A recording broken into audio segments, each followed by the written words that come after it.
Welcome to WYCD Wicked. That stands for What You Can Do. It's your old pal Jake, and today I've got a latte. I was watching a channel recently. Thought I'd just start us off with a little back and forth. I was watching a channel recently, which I do intend to feature on here at some point in the near future. Their clips are great.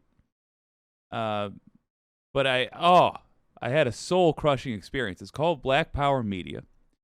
They do a live morning show and then a remix later where they clip it out. Very similar to this, only they're capable of sticking to a schedule. And they were talking about latte leftists, and it was devastating to me personally. Because I love me a latte. And I very much have the appearance of the folks that they were talking about. But then they said something that was that kind of wrecked me, which is the purpose of the purpose of the poll that I put up in the chat. I'd love to get your responses, and we'll look at it in a little bit. But comes down to this. They were looking at the anti-war rally that was held recently by Jimmy Dore and a cavalcade of ghouls, including a convicted child molester, a diddler. And they were saying that, and I should be clear, this anti-war rally was in reality just a pro-Putin rally. That was it. But they were saying that these people were leftists. And I have noted that the impression of Jimmy Dore is that he is a leftist by a lot of people on the internet. I was surprised to see people who are genuinely on the left fallen for that, or at least I thought fallen for that. What are your opinions? There's a couple of not just right-wing, but far-right conspiracy nut internet show hosts. For example, the ones in the poll, Dave Rubin and Jimmy Dore, who they pitch themselves as coming from the left and having a left perspective, but they're just not culture warriors or whatever. Do you think they actually are not? Or rather, do you think they are actually lefties? I don't. It's even back when Jimmy Dore was on TYT, God help us. He seemed off to me, and his show quickly devolved into unhelpful left infighting, and then just appealing to a far right audience. Dave Rubin, I wasn't even aware of him when he was on TYT. God help me for that being an organization which has pumped out two of the worst internet personalities. But I never thought Dave Rubin was a lefty in the time I've been aware of him. That said, how they pitch themselves. So it's worthy of discussion. In the show today, oh boy, we have, of course, democracy on the ballot in 2024. I don't think that'll be a surprise to anyone, but I would want to fill you in on a little bit of recent history that has gone seemingly unnoticed in all this talk of treacherous MAGA folks. Lawrence O'Donnell does a great job talking about the present day, but he has got rose-tinted glasses when it comes to the GOP of old. In fact, I'm going to talk with you a little bit about the consent decree that the GOP was under until 2018, from the 80s until 2018, that prevented them from having poll watchers, or from posting their own poll watchers, because they were trying to interfere with elections. Then, nationalist divorcee. It's Marjorie Taylor Greene using the media and American politics as her personal therapy, and it's a little uncomfortable to watch, but it is hilarious. Joy Reid tears her a new one, and it's fantastic. And then Illegally Blonde. Ivanka and Kushner. That's a stretch. Kushner's Sandy Brown at worst. Ivanka and Kushner have been subpoenaed by Special Counsel Jack Smith. Finally, we are seeing members of the Trump family being dragged into court, and I feel the beginning of the end for this guy is very much nigh. I'm excited for it. Well, didn't want to click that. Let's jump into these videos here, because I very much want to talk about Lawrence O'Donnell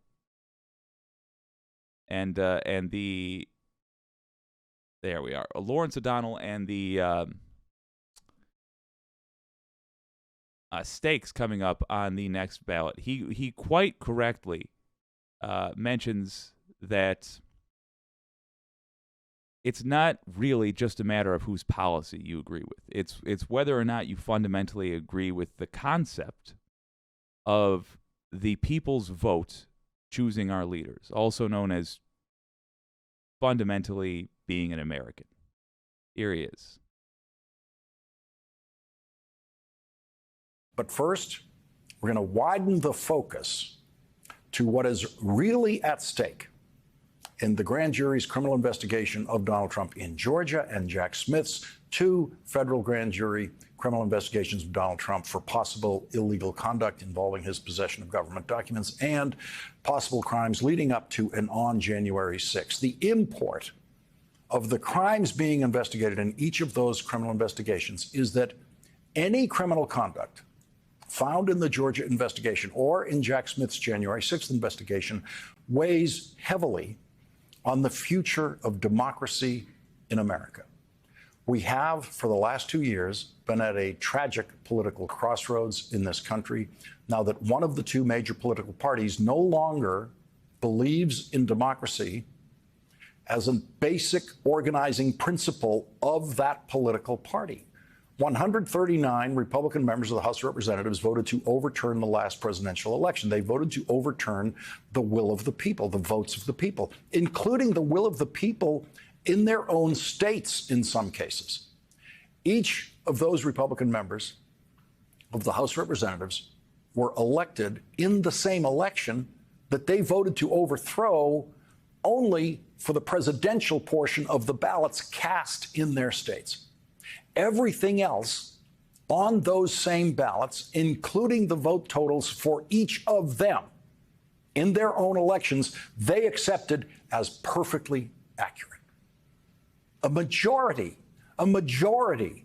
of the Republican members of the House of Representatives obliterated any personal attachment to democracy in voting to overthrow the presidential election, and they cast those votes. Just want to highlight this image right here. First of all, would never have gotten to that point if it was lefties trying to bust in.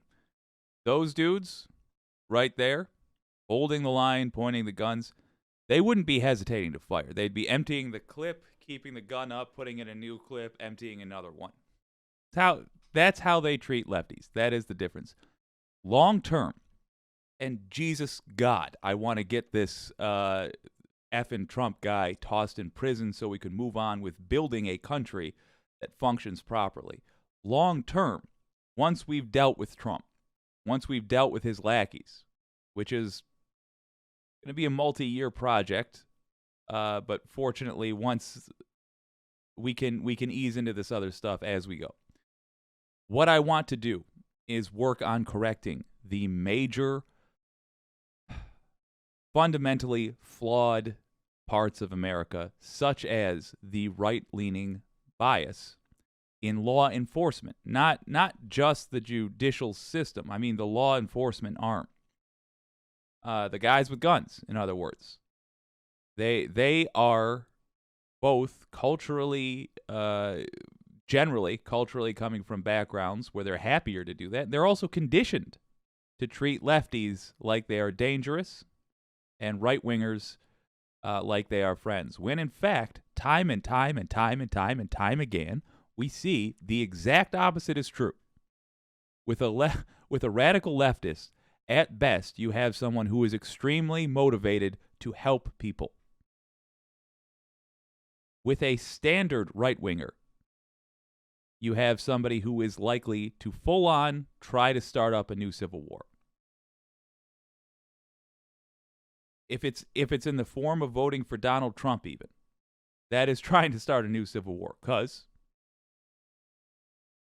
there it is. The idea that it got to that point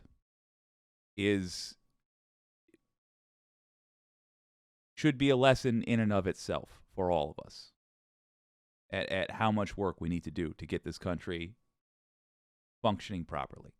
After the Capitol was attacked on January 6th, they cast those votes against democracy after they were in hiding, while the supporters of the man they wanted to be president were attacking the Capitol for him.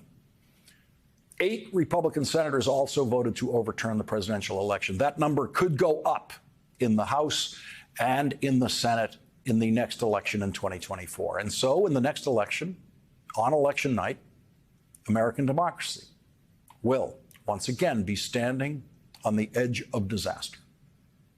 Many Democrats will be running against many Republicans who have already voted against democracy and made it very clear that they do not believe that voters should be allowed to choose the winners of elections if the voters choose a Democrat. This was never true before. We had no reason to think that or say that before Donald Trump became president. And no one did think or say that about the Republican Party before Donald Trump became president. Everybody hold up. That's not true. Lawrence O'Donnell, I respect this man quite a bit. I respect the journey he's been on from being painfully centrist to the point of wondering if the man was blind or willfully ignorant, to scooching left, or rather I should say scooching left, Lawrence O'Donnell. If the middle, if the middle's here at tie level, he's gone about here. But he's been on a journey, and he's been willing to examine his own beliefs, I think, with open eyes, and I congratulate him for that. But what he just said is not true. We talk about the difference between MAGA and the GOP, and amongst us, amongst people who are going to approach this seriously, yeah, it's worth examining the differences, and there are differences. But the differences that corporate media says exist, they're just not so. The GOP has always been anti-democracy. They have always, the conservatives of America have always been in favor of allowing less people to vote, and they have always been willing to use illegal means to accomplish that. Back before the party switch, when Democrats were the right-wingers, the KKK was a major part of their electoral strategy. Intimidating people at the polls were a major part of their electoral strategy. As late as the 80s, they were in legal trouble for using police officers, off-duty police officers, as poll watchers to intimidate people with guns and all. It was so bad, in fact, and Lawrence, I'm sorry, but we're gonna switch off you here and go to NPR. It was so bad, in fact, that there was a court order put in place that prevented them, the GOP, Republicans, it prevented them from having poll watchers. They weren't allowed to have them because they couldn't be trusted. Have a look. Have a gander here. And I will be attempting. Oh, There we are. To interact with a website with a new program. Okay. So this was written in 2018, this article, and it's about the consent decree that had prevented the GOP from posting poll watchers being lifted at the worst possible time, 2018. Okay, so I guess 2020 would have been the worst possible time, but still, a genuinely poorly timed moment for that consent decree to be lifted. A decades-old consent decree has been lifted against the Republican National Committee's so-called ballot security measures. It's a big victory in the Republican National Convention's efforts to monitor polling activity, and it's a sobering moment for activists who fear this could accelerate voter suppression, especially among minorities. Yeah, that's who they tend to lean on. From the transcript, 11 months before Election Day, a federal judge has given the Republican National Committee a big win. He has allowed a consent decree to expire that was in place since 1982. So yeah, early 80s. The agreement prevented the RNC from carrying out what the party said they saw. These are liars. We should really be more comfortable emphasizing that. What the party said they saw as ballot security measures and what critics deemed as voter suppression, because it was. Rick Hassan of the University of California, Irvine, joins us now. He was yada, yada, yada. Okay. The Democrats accused the Republican National Committee of engaging in a number of activities which they said was voter suppression in violation of the Voting Rights Act and other civil rights laws. One thing the RNC was accused of was sending armed police officers who were off duty, so guys with guns, that's all that is. I don't care what their day job is, to polling places to patrol the polling places in minority areas. So they're sending guys with guns to patrol minority areas, to wander around, harassing minority voters. Rather than going to trial, and this is what is key, this is why I keep saying consent decree rather than court ruling. Rather than going to trial, the RNC agreed to settle the case, and it settled the case in what's called a consent decree, which means that the settlement between the parties was embodied in a court order, and if the RNC ever violated that order, they could be found in contempt. And so this was a powerful tool, misspelled there, that the Democrats have been able to use for the last few decades. One other thing. Why is it gone now? Well, so this summer, the guest says, as the Trump campaign started touting problems with voter fraud and trying to, remember, this is back in 2018. And the Republicans are trying to pretend like this guy was ever going to participate fairly in an election. Ridiculous. So this summer, as the Trump campaign started touting problems with voter fraud and trying to collect signatures of people who were going to engage in poll watching on Election Day, Democrats said the Republicans were violating the consent decree. The judge determined that whatever the Trump campaign might have done, it was done without the RNC's cooperation, and therefore the RNC didn't violate it, and the consent decree was allowed to die. So the whole thing was done away with simply because it was violated. By virtue of the fact that they chose to break the law, what happens to break a court order?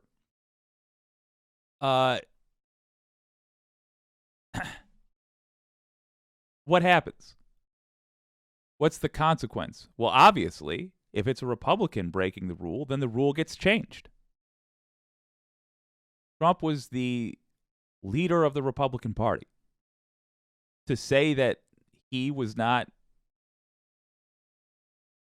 doing this as a Republican is insane.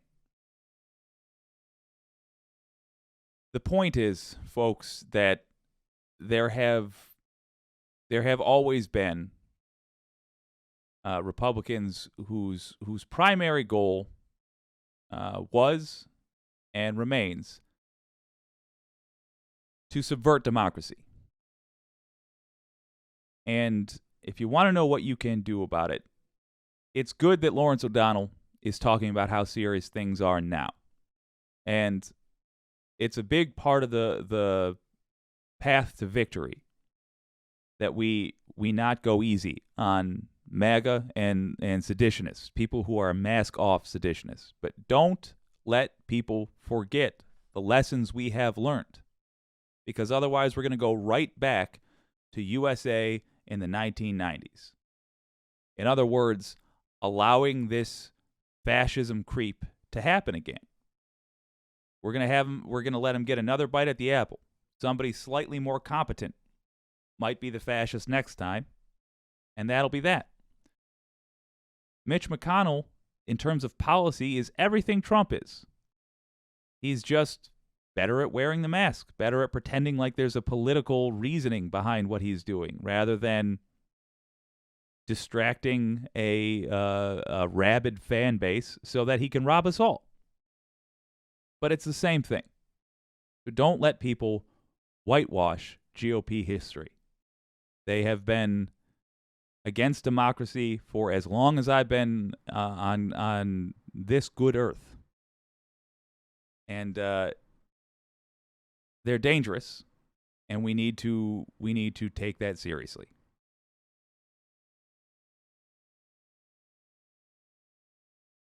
Probably. There we are. Hey. So,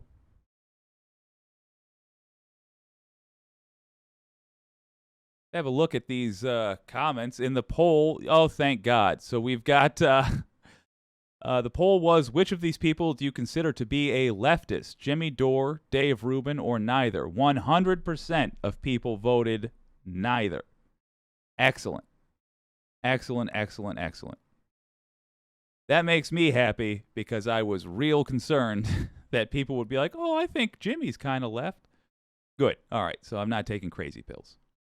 Catherine Wolf says, hit the like button. Folks, yes, please. I appreciate that very much, Catherine. What they do is even more dangerous than being a blatant fascist. Yes, wholeheartedly agreed.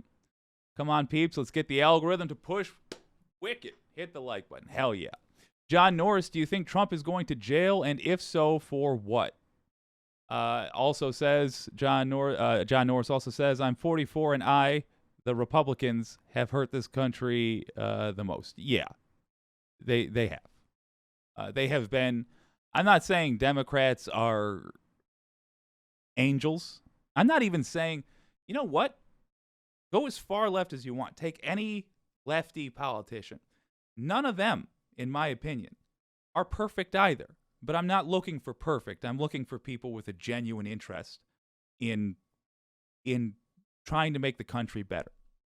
It's one of the reasons I do eventually want to do left versus left debates. Friendly, with the goal of promoting both channels, a handshake and smiles, but in actual politics, you should be disagreeing with people. That's almost fundamental to making it work, because otherwise, how do you get to the best, the best policy? But you're quite right. We're dealing with something entirely different in Republicans. They are consistently hurting the country, and their policies are not designed to do anything but that. It's to drain it. Now, you said, do you think Trump is going to jail, and if so, for what? I'm going to give you a little taste of Salty Saturday right now. You're going to get a bonus. And it's going to take me one moment, but I believe it'll be worth it. I said on a previous stream that I want to just do a marathon where I'm listing all of Trump's crimes that he has not seen consequences for yet. Just all of his crimes that we know of, at least since he started campaigning. How many do you think it is? Let me ask you this, John. How many crimes do you think there would be? 10, 15, 17, 22, 30? 56 is the answer, at least according to Citizens for Ethics. who counted him up, listed him out. I'll tell you this. I'll tell you what he is not going to be charged for, because the deadline to file charges has passed. He won't be charged for campaign finance crimes and the resulting cover-up when he used Michael Cohen in 2015 to make an unlawful individual contribution. Campaign finance crimes and cover-up when Donald J. Trump for President LLC did not report AMI's contribution. In other words, the Karen McDougal story. Bear in mind, Michael Cohen went to prison for this. Donald Trump won't. Deadline is passed. You want the good stuff, though? You want what I actually think he's going to... So my answer, though, despite that, my answer is yes, I think he's going to go to prison. Yeah, I think he is going to be convicted. I think he is going to be indicted. I think he is going to be tried and convicted. I can't fathom them actually sending a rich white ex-president to prison. I can't fathom that. But the crimes I do think he is going to get convicted for will be the obstruction of justice in regards to the documents, the classified documents, the election interference in 2020, and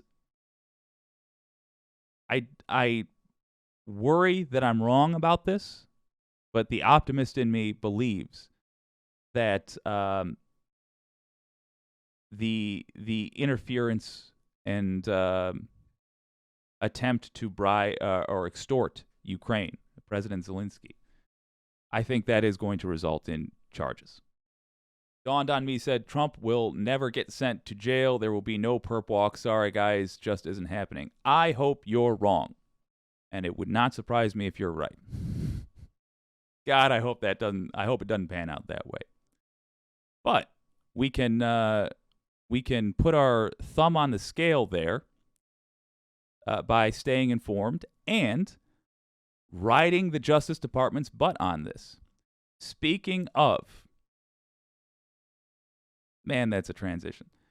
So Marjorie Taylor Greene's going through some things, folks. She's having a rough couple of years.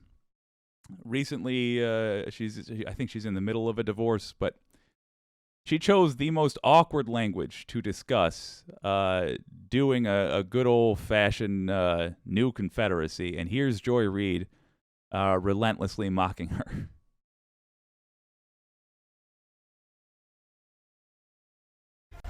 So the very bad map we see at every presidential election showing huge swaths of red, I mean, it's flawed and a myth because land doesn't vote, people do. The reality is we are a nation not divided by states, but rather by counties. It's one reason Marjorie Taylor Greene calling for secession. I'm going to let Joy Reid do her thing because she's got a great speech here, but I do want to look at that map again real quick. I mean, it's flawed and a myth because land doesn't vote, people do. The reality is we are a nation not divided. Yeah, that is one of the worst pieces of propaganda. We really should. Oh my God! It was MIT, USA Today analysis associate. Okay, it's just poor presentation because it does such a bad job of showing the reality. All right, I'm off my soapbox. Divided by states, but rather by counties. It's one reason Marjorie Taylor Greene calling for secession isn't just inconceivable as well as foolish. It would be disastrous for Republican voting states. An analysis of the 2020 election by the Brookings Institution showed that Biden's winning base in 500 counties, just 500 counties, encompassed 71% of America's economic activity, while Trump's losing base of 2,500 counties represented just 29% of the economy. And that's because blue states tend to be urban and suburban with large populations, while red counties tend to be smaller, more rural, and sometimes with more cows and corn stalks than people. Economically, it's not even a fair fight. Joining me now are MSNBC political analysts Matthew Dowd and Cornel Belcher. And Matthew, I want to go to you first. This sort of fetish for secession, I remember Sarah Palin's husband was sort of indulging in it. These red state folks keep saying it, but they don't understand the economics of it would really be awful for red states. The states that are the most dependent on the federal government to keep their economies alive are almost all red states: Alaska, Mississippi, Kentucky, West Virginia, Montana, New Mexico, Arizona, Louisiana, Indiana, Alabama. Only New Mexico is a blue state. The least federally dependent states, almost all blue states. Blue states are the donor states: California, Colorado, Massachusetts, you can go on, Illinois, Delaware, New Jersey, et cetera. Why do they keep indulging in this? Because they don't care about the economic implications of it. I mean, I think that's fundamental to what they're doing and what they've not done in Washington, D.C. What they care about is the cultural implications of this. That's what they fundamentally care about, because they have a singular culture they want to establish. And since they can't do it as the United States as a whole, they want to do it state by state. We are in a culture war because their culture is trash. Not people from red states, not people from Trump voting areas. The Trump voters have a trash culture. And I just mean, if you poke around, from time to time, God help me, I got to get my hands dirty and hang out in these crowds to talk to them. Without fail, it's the same jokes over and over. My pronouns are gun, truck. I don't know why I did Hank Hill just then, but Hank would never be a MAGA voter, per Mike Judge's say-so. But, yeah, they do the same jokes over and over, and it's all based around pushing others down, not building anything up. And if there's lip service paid to building something up, it's usually something not tangible, like praise for Jesus Christ. Look, if you enjoy Jesus Christ, cool. Good on you. But that's not like you can't, there's not a chart for that, you know? And they don't underestimate what a powerful thing it is. Because notice what Joy Reid said in the early part of that. I'm not going to go back to the whole thing. I'm just going to move this slightly off. 70% of the wealth is coming from blue voting areas. How does that? We know the reality. We know that a lot of that wealth is tied up with people that then turn around and donate it to both parties, but more so to Republicans. But how does it look if you don't really follow politics and you don't dive into this regularly? And in fact, when you do dive into it, you only get a bunch of conspiracy nonsense. How does it look to somebody in a red area? It does look like wealthy elites. When they look at that garbage map, I will go back to the part we were at, but when they look at that garbage map, oh, steady hand. And they are aware of some number, like there's 70% of the wealth tied up in the blue areas, and then they get another sheet that shows them, for example, like I've presented to you, that the richest among us now hold a greater share of the wealth. The conclusion they arrive at is the kind of conspiracy nonsense that we have to constantly fight against. Like there's a cabal of yada, yada, yada. That's why that kind of conspiracy is able to grow. We are going to, unfortunately, have to fight nonsense with facts, but they are not going to hear anything we have to say until they have seen people suffer consequences for their actions. Because right now they see that, and when a lefty starts talking, they shut down entirely. Blue states are the donor states: California, Colorado, Massachusetts, you can go on, Illinois. Why do they jumping ahead about the economic implications of it? I mean, I think that's fundamental to what they're doing and what they've not done in Washington, D.C. What they care about is the cultural implications of this. That's what they fundamentally care about, because they have a singular culture they want to establish. And since they can't do it as the United States as a whole, they want to do it state by state. The other thing, and there is my point. They care about the culture because that's what they're trained to do. That's how that's the fight the GOP is comfortable with their voters having. Because cultural things are harder to pin down, they're harder to measure. And you can take something, I just bit the hell out of my tongue. You could take something like that map and turn it into a culture war real easy. Found it peculiar that she used this term divorce in this process. And sometimes, as we know, that in a divorce, sometimes the person falls in love with somebody else or another individual and wants out. I think Marjorie Taylor Greene has fallen in love with another country. That happens to be Russia in the course of this. And she likes what's going on in Russia far more than what she likes going on here in the United States. She likes Putin's brand of leadership far more than she likes Joe Biden's brand of leadership. Maybe more than she likes Trump's brand of leadership. And so that's what I think this is fun. It's a cultural, this is not an economic concern of theirs. This is a cultural concern of theirs. And it fundamentally doesn't understand what it means to be in the United States of America. United States of America. They have no concept of what this means in history. And to me, the shots at Fort Sumter that started the Civil War, we're long past that here in this country right now, because they've jumped already to the place where they want a separate country so they can establish their cultural monotheistic way they want in America. It's rare that I temper something that somebody on corporate media said, but nah. I mean, okay, maybe you could call January 6th the Fort Sumter. But was it really? It was I feel like that's a bit much. But I mean, there are a couple ironies here, Cornell. Number one, they would be ruling a country that would still be substantially black. And since we know anti-woke just means anti-black, what would they do with those poor people who'd be stuck there in their world if you really separated it? And number two, by their own definition, their states are takers. They claim they don't like the federal government and they don't like takers. Their own states are wholly dependent on the federal government for survival.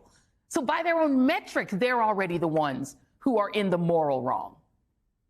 Well, it's absurd, Joy. And I think what they would have to do is, quite frankly, what they're already doing in many of these red states, and that is making it harder and harder for people of color to vote and to have political power.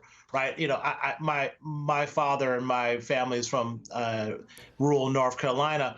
And one thing my father and always talked about was growing up is that, you know, in the South, blacks and whites could always get along. It would just became a problem when blacks wanted power. And I think that that continues to be true right now, is that you would have to see even more draconian measures to sort of disenfranchise and take away black political power, even more so than you do right now. But let's take this out. Let's push this out further. Is that, you know, Marjorie Taylor Greene is and many of her friends, you know, with all due respect, they're not even Republicans anymore. They're Confederates. Yeah. You know, I went back for the State of the Union. I went back and looked at State of Union speeches by presidents, and even Ronald Reagan talked about the ideal of Republicans and Democrats have to get together to move a legislation that benefits all of America and put aside partisanship. Okay, so I love this guy. He's more or less on a roll. One bump in the road that I want to correct. As we just went over, Ronald Reagan spoke to those things, but that is just the mask. 1982 is when that consent decree was put in place.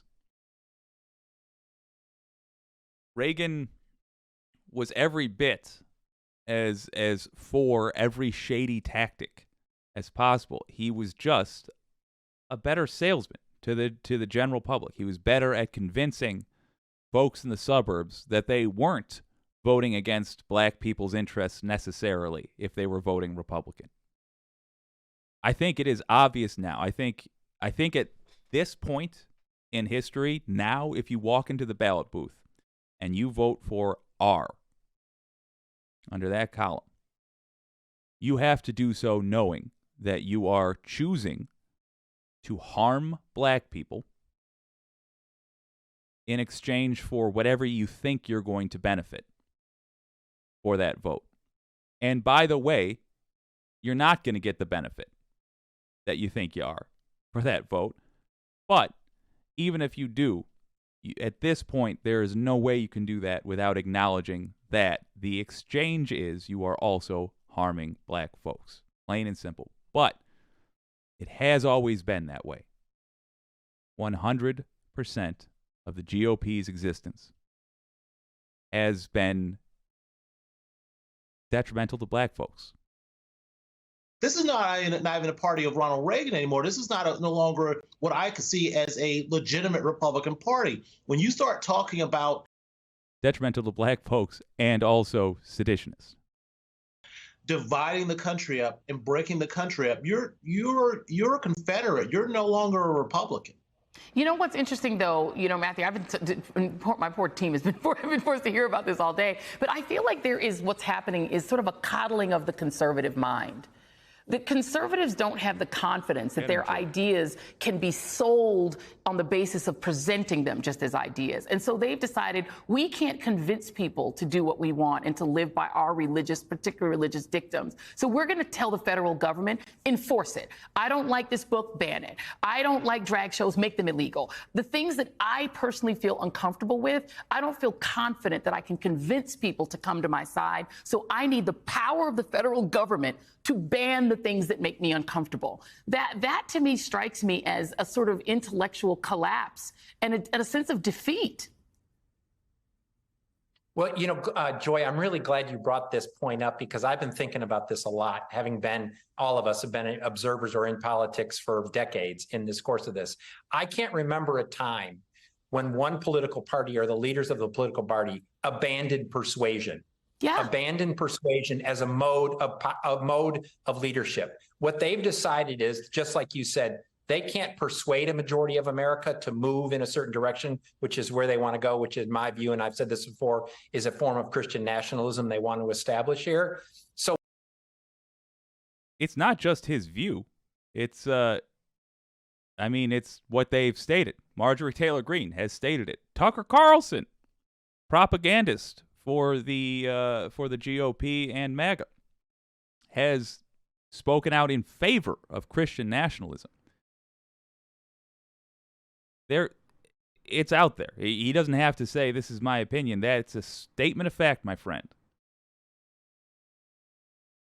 So what they do is, since they can't persuade and they no longer want to persuade, they go to force.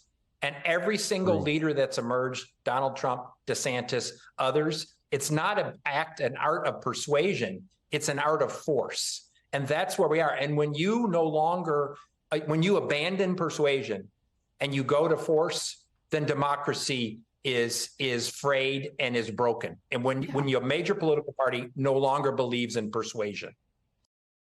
Yeah. When a major political party no longer believes in persuasion, what's the answer? Make that political party no longer major. Kick them out.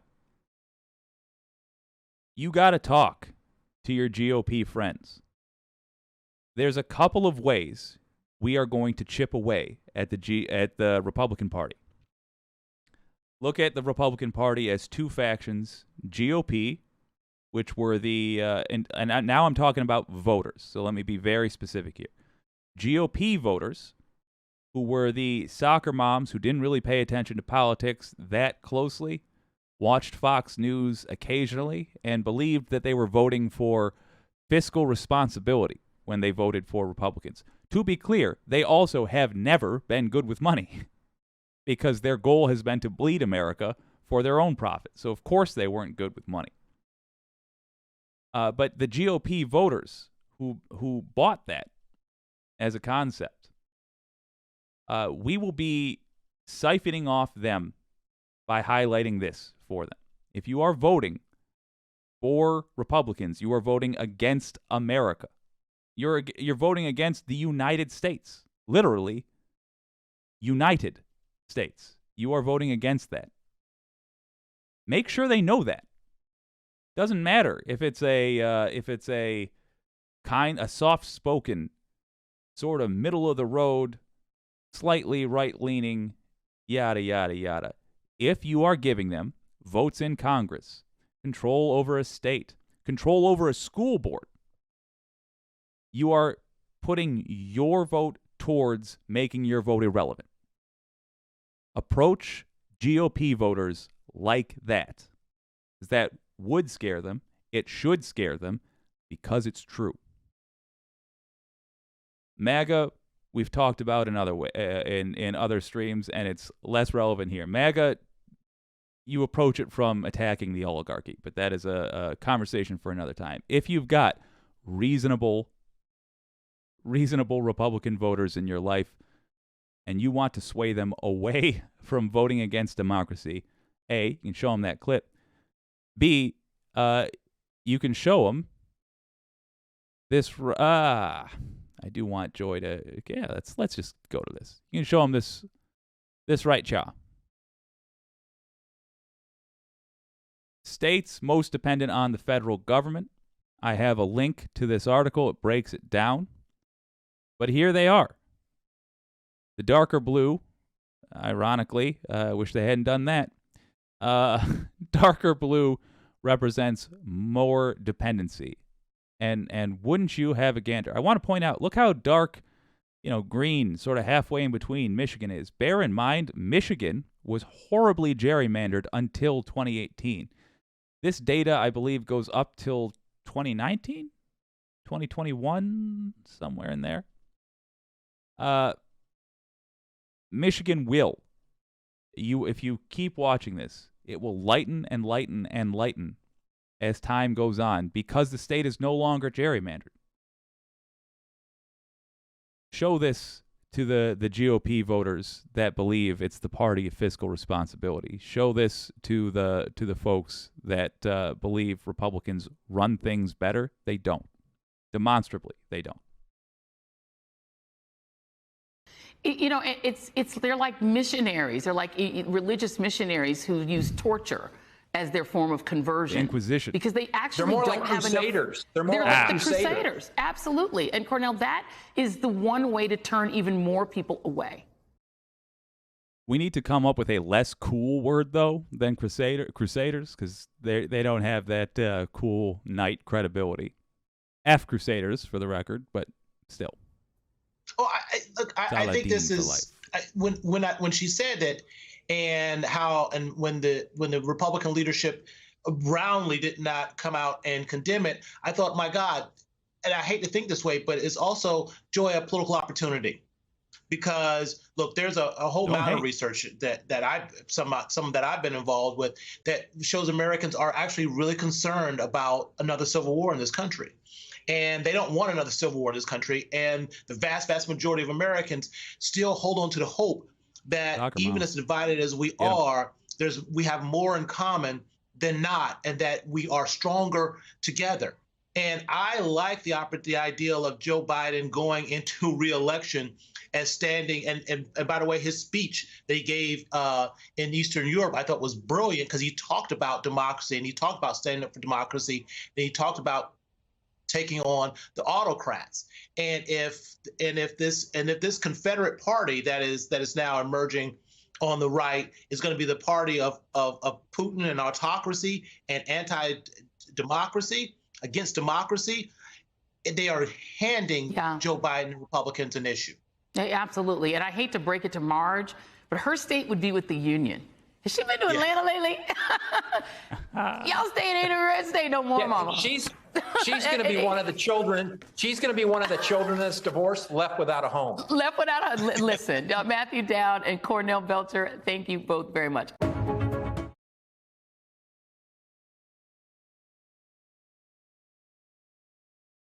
So, in short, as they concluded themselves in the end there, and I should have given them more faith, it is a political opportunity. And you shouldn't say, I feel bad about this, but it's a political opportunity. No, it's a political opportunity because the truth is apparent. The neat thing about this, let me tell you in one sentence my political journey. in college, I thought I might be a libertarian. And then I looked at how that's worked out. No libertarian policy has ever been good. In the United States, libertarian means something very different. The left wing lives in the realm of facts. And we do get political opportunities every time right-wingers step too far and give us an opportunity to present facts to make a case. They've done that here. It's real easy. Just make it clear to those soccer moms that we got to convince to stop voting against their own interests, against everybody's interests. Just make it clear to them what is at stake and what they can do about it. I think we're going to find within the next decade that the conservatives are now Democrats and the progressives are the new lefties. We're going to be taking refugees from the GOP because it cannot continue now that America has, to their chagrin, woken up. Catherine Wolf said, I think Trump may be indicted, but he'll never go to jail. Bad boy ankle bracelet only. Oh, you're right. And they're going to let him be visited by all kinds of seditionists, and they're going to let him keep giving interviews. Part of the reason I want him to actually be in prison is because it's a lot harder to call into Fox News when warden's got to let you put a couple quarters in a payphone to do so. Trump will be nominated. Dawned on me says Trump will be nominated as Republican nominee, and all indictments will be put on hold. Oof. I don't think so, personally. I certainly hope not. I think 10 years ago, that's exactly what would have happened. But there are the efforts of folks just like you, writing the DOJ constantly, writing these news organizations constantly, watching left-wing media. Those efforts have made it clear that America is actually paying attention now, and that old playbook does not work anymore. Dawned on me says, are we sure MTG even graduated 6th grade? I'm older, but even I know what happened before the Civil War, during the Civil War, and after the Civil War. Do bear in mind, Marjorie Taylor Greene does not care about what is real. Perhaps worthy of its own video, but Bo of the Fifth Column also did a take on this, and he was explaining what a country, the hypothetical country she was talking about would look like, and it would be a country which makes its money off of its natural resources and sells them to countries that have more money. Well, if you divide up those areas, who's the country that's got more money? The blue states. It would essentially be Saudi Arabia. They don't believe in having rights for their people. They believe in fascism and autocracy. And so what would you get? You would get a country that is very much like America's, the countries America has turned less powerful countries into. The irony is staggering.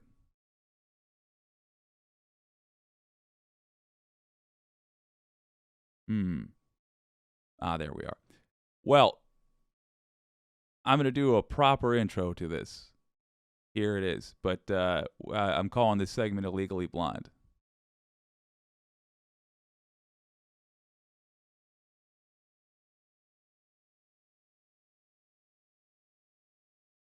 So, Ivanka Trump and Jared Kushner have been subpoenaed to testify about the coup.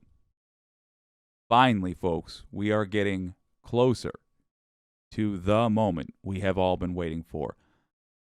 I am going to let my man Glenn Kirshner talk about this because he gives a fantastic introduction, and then let's just drink this tea together and enjoy it. This is one where we don't have to do a whole lot other than giggle like school children. So, friends, it's pretty clear. Special Counsel Jack Smith is getting after it. What an opening. I love it. Hey all, Glenn Kirshner here. So friends, Special Counsel Jack Smith continues to move at light speed. You know, he seems to have a real take no prisoners approach to investigating. Well, that is, until he begins taking prisoners. Yeah, my beef with the DOJ in general has been that failure to take prisoners. Interesting choice of words. Here is the new reporting in the New York Times. Headline, Jared Kushner and Ivanka Trump subpoenaed in January 6 investigation. Former President Donald Trump's daughter Ivanka and his son-in-law Jared Kushner have been subpoenaed by the special counsel to testify before a federal grand jury about Mr. Trump's efforts to stay in power after he lost the 2020 election and his role in a pro-Trump mob's attack on the Capitol on January 6, 2021. The decision by the special counsel, Jack Smith, to subpoena Ms. Trump and Mr. Kushner underscores how deeply into Mr. Trump's inner circle Mr. Smith is reaching and is the latest sign that no potential high-level witness is off limits. Both, Jared and Ivanka, testified before the January 6th House Select Committee, appearing for videotaped interviews in which both provided memories about the day, January 6th. The committee, in turn, repeatedly played clips of their testimony at some of its public hearings. One clip that got considerable attention showed Ms. Trump making clear that she accepted Attorney General Bill Barr's declaration that there was no evidence of widespread fraud in the election, despite Mr. Trump's repeated claims otherwise. Mr. Trump was infuriated by the clips and what was said in them, according to people in contact with him. Friends, think about this. Jack Smith was appointed special counsel just about 3 months ago now, November 18th. And already he has subpoenaed a former Vice President of the United States, Mike Pence. He subpoenaed a former Chief of Staff to the President of the United States, Mark Meadows. He subpoenaed Donald Trump's former White House counsel. So if you want to know why I dislike Merrick Garland so much, it's the praise being given to Jack Smith right now. I'll tell you, the fact that you might say, like, all right, Jake, are you satisfied with 3 months that it took to get all these subpoenas? Kind of. Because there's no good answer to why that should be. Either he had a bunch of work to do because the work wasn't already done after 2 years. After 2 years, the work wasn't already done. Or he did take a nearly complete, I would hope, case and then took 3 months to get to the point of issuing subpoenas for these people. What I would have hoped to see is that Merrick Garland had the case more or less complete, and then he handed it off to Jack Smith to say, all right, you do all the public-facing stuff now, because there cannot be even an appearance of yada, yada, yada, yada. But what we learn here is that, more likely, Jack Smith is actually going to work. He's actually doing what we were hoping that Garland would have been doing since day one on the job. So, yes, good for Jack Smith, but equally so bad for Garland. I'm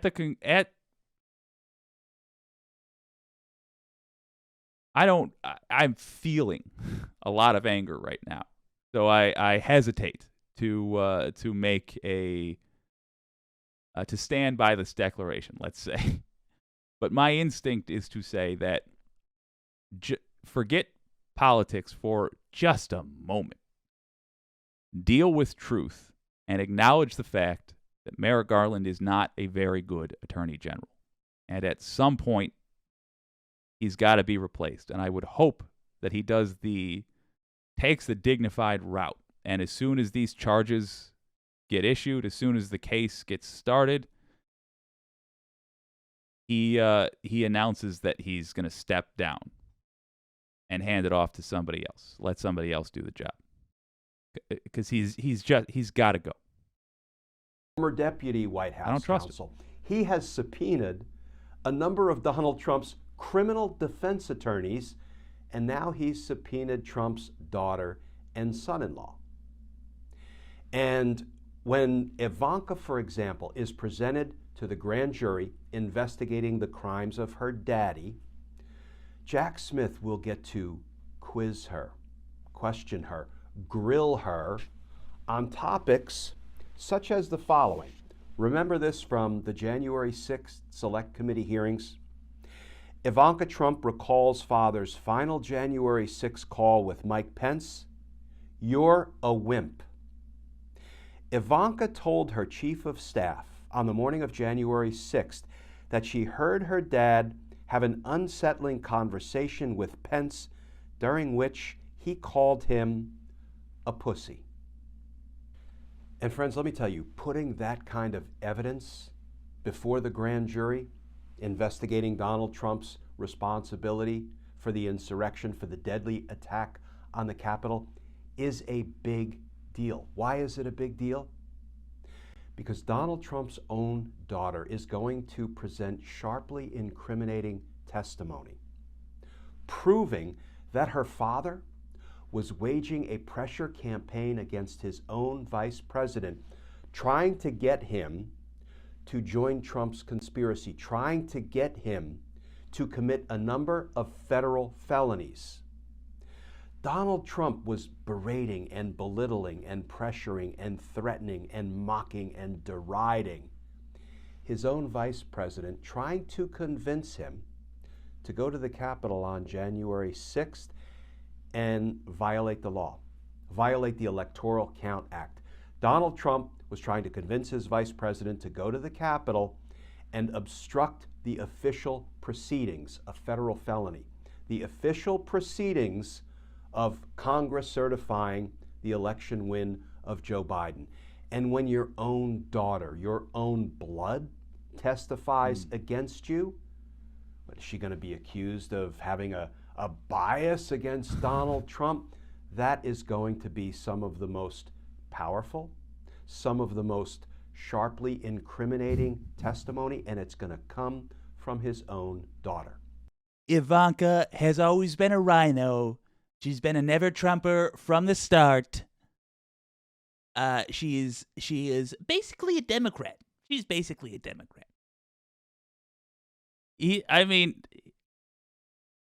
got a point.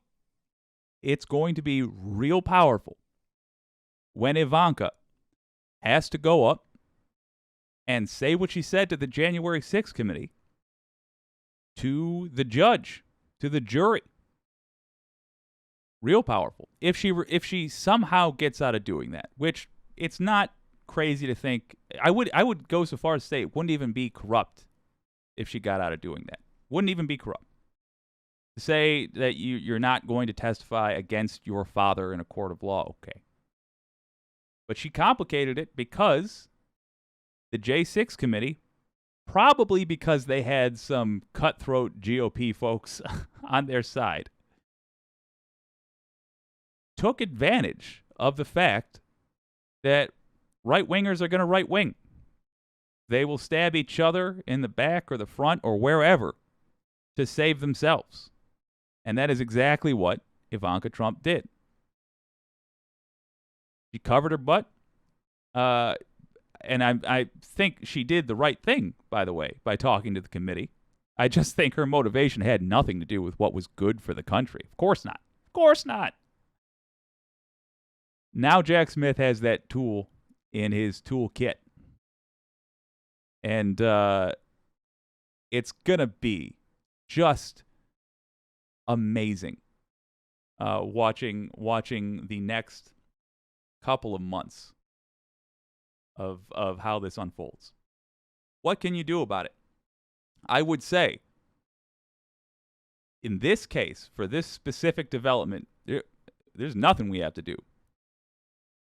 But be wary. There has been expressed already in the comments of this stream a distrust, an incredulity about the actual punishment Trump will face. I don't think I'm going to have to encourage you guys to watch the developing trial, but just for the record, do watch the trial as it develops. Because we are going to have to know what we're talking about in that time in between when the trial the presenting of evidence concludes and a sentence is given, punishment is issued. I think demonstrations in the streets saying things like jail time for real crime, chants like that, are going to be necessary because we know how this works. You understand it. I'm delighted to see that. A lot of other Americans understand it too. It's going to be laid bare for people how guilty this man is, how bad his crimes were. As we said earlier in the stream, 56 likely crimes committed between 2015 and now. We are going to have to make a show at that point. Not now, but at that point, we're going to have to make a show of how fed up we are. It's going to have to be the sort of thing that ABC has to report about. Because otherwise, there is the risk of the establishment folks who are in power now thinking that they can get away with the same practices that they have been using for all of American history until this point, which is attempting to let powerful people get away with anything. Let us hope. Let us hope that we are successful in our efforts. I think we will be. Dawned on me said, it's good to know that Trump's family has been fractured as well as so many other families. Yeah.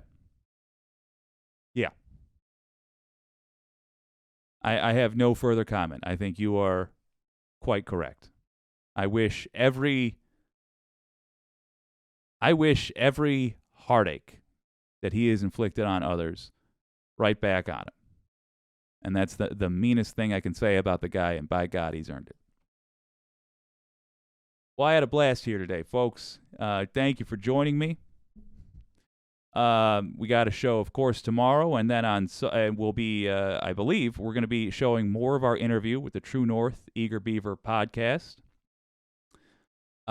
Really enjoy those guys. We also have another interview booked, so we are rolling out WYCD interviews more and more. I hope you'll stay tuned for that. We are anticipating releasing more of the True North Eager Beaver podcast interview on Friday as part of the show. I hope you'll join me there. And then on Salty Saturday, we are going through the 56 crimes, 45s, 56. We are going through that on Salty Saturday because there's usually not that many angry comments. But if there are any, I will certainly include those as well and be very petty about it for the purposes of entertainment. I had a blast with y'all. This has been WYCD Wicked. That stands for What You Can Do. My name's Jake. I'll see you next time.